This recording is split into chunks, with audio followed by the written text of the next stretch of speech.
Hi అండి, అందరికీ నమస్కారం. జై శ్రీమన్నారాయణ, జై శ్రీకృష్ణ. ఈరోజు తిరుప్పావై 3వ పాసురం. ఇక ఈ 3వ పాసురం చాలా మంగళకరమైన పాసురం అన్నమాట. ఇది విశేషమైన పాసురం. దీనిని అనేక సందర్భాల్లో చదువుతూ ఉంటారు. విశేష పాసురం అంటే ఏమిటంటే మనకి మొదటి పాసురం విశేష పాసురం, మరి తిరిగి ఈ 3వ పాసురం కూడా చాలా విశేషమైనదన్నమాట. ఇక ఒక పొంగని మాత్రమే నివేదన చేసి ఊరుకోకుండా ఒక తీపి పదార్థం కానీ 2-3 ఆరగింపులను కూడా నివేదించడం ఎంతో మంచిదన్నమాట. ఇప్పుడిక 3వ పాసురం దాని యొక్క భావం తెలుసుకుందాము. ஓங்கியுலகளந்த உத்தமன் பேர்பாடி நாங்கள் நம்மாவை குச்சாத்தி நீராடினால் தீங்கின்றி நாடெல்லாம் திங்கள் மும்மாறி பெய்து ஓங்கு பெரும் சென்னலூட கயலுகளா பூங்குவளை போதில் பொறிவண்டு கண்படுப்பா தேங்காதே புக்கிருந்து சீர்த்தமுலை பற்றி வாங்க குடம் நிறைக்கும் வள்ளல் பெரும்பசுக்கள் நீங்காத செல்வம் நிறைந்தேலு రెంబావాయ్. మరి ఈ 3వ పాసురంలో వామనావతారం గురించి చెప్తారనమాట. గోదాదేవికి వామనుడు అంటే చాలా ఇష్టం. ఎందుకంటే ఆమెకు శ్రీకృష్ణుడు అంటే చాలా ప్రీతి.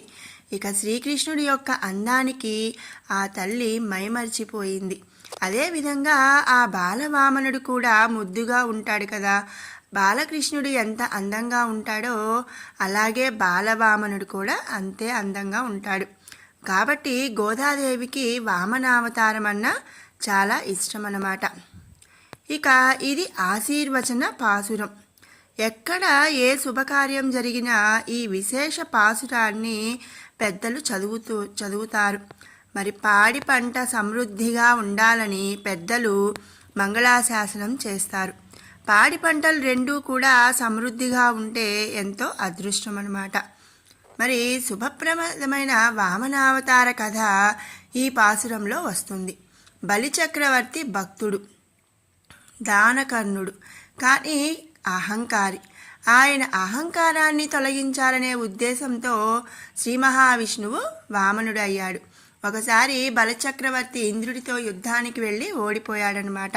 అప్పుడు ఇంద్రుడిని ఎలాగైనా సరే ఓడించాలి అన్న అభిలాషతో విశ్వజిత్ యాగం చేసి సర్వశక్తులు పొంది మరలా ఇంద్రుడిపై దాడి చేస్తాడు. ఇంద్రుడిని ఓడించి స్వర్గాన్ని ఆక్రమిస్తాడు.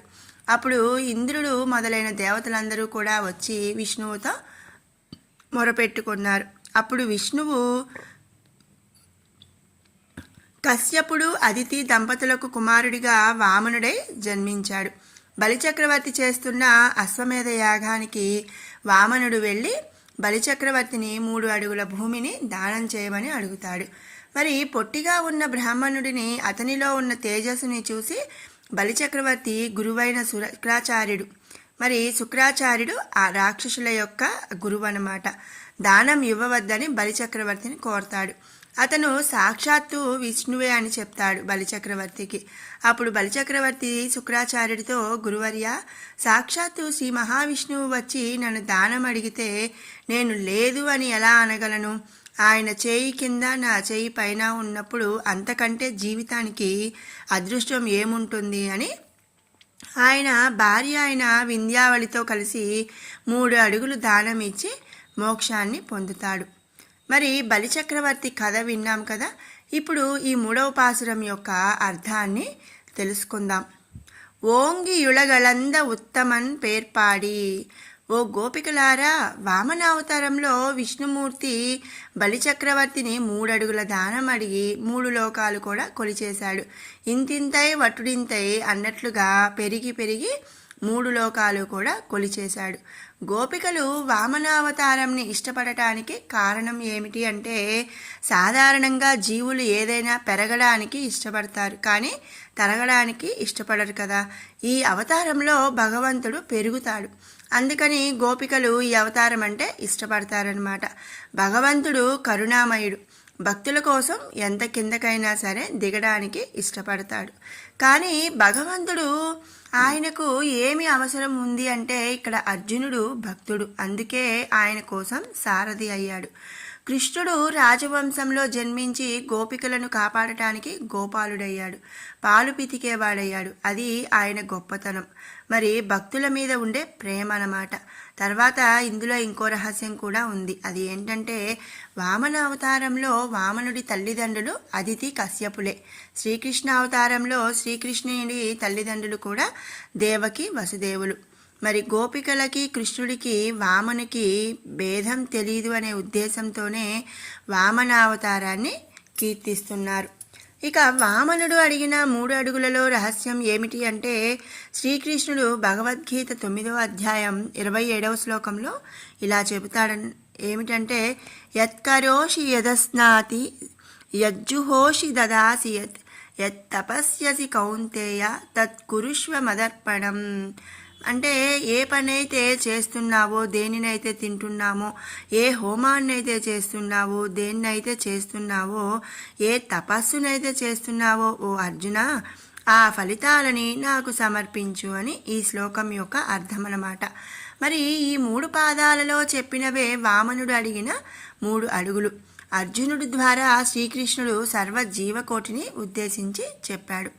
అటువంటి పురుషోత్తముని ప్రార్థన చేసే అని చెప్పి ఈ లైన్ యొక్క అర్థం. నాంగల్ నంపావై కుచ్చాత్తి నీరాడినాల్ అంటే ఈ తిరుప్పావై వ్రతం పేరు మీద మనం ఉదయాన్నే స్నానం చేస్తే తీంగిండ్రి నాడెల్లాం తింగల్ ముమ్మారి పెయ్దు. నెలకు 3 వానలు కురిసినట్లయితే కరువు కాటకాలు ఉండవు, ఈతి బాధలు ఉండవు, సుఖంగా ఉంటాము. మరి ఇక ఈతి బాధలు అంటే ఏంటంటే ఈతి బాధలు అనేవి 6 ఉంటాయి. అవేంటంటే అతివృష్టి, అనావృష్టి, ఎలుకలు, చిలుకలు, మిడతలు, దుష్ట ప్రభుత్వం. ఇవన్నీ కూడా ఈతి బాధలు అంటారనమాట. ఇవన్నీ కూడా మరి తొలగిపోతాయి అన్నమాట. తిరుప్పావై వ్రతం పేరు మీద మనం ఉదయాన్నే స్నానం చేసి ఆ పురుషోత్తముణ్ణి ప్రార్థన చేయటం వలన ఇవన్నీ తొలగిపోతాయి. ఓంగు పెరుం చెన్నలూడు కయలుగల వామనుడిలాగా వరిచేలు కూడా అంత ఎత్తుకు పెరుగుతాయి అని అర్థం. అలా ఎదిగిన వరిచేల మధ్య నీటిలో చేపలు తుళ్ళి తల్లి ఆడతాయంట. పూంగువళై పోదిల్ పొరివండు కన్పడుప్ప అంటే కలువ పువ్వుల్లో తేనె సమృద్ధిగా ఉంటుంది. ఆ తేనెను తుమ్మెదలు తాగి మత్తుగా నిద్రపోతాయట. తేంగాదే పుక్కిరుందు సీర్తములై పట్రి వాంగ కుడం నిరైకుం వల్లల్ పెరుంబసుక్కల్ అంటే గోపాల బాలకులు పాలు పితకడానికి పశువుల కొట్టంలో ప్రవేశించి స్థిరంగా కూర్చుంటారట.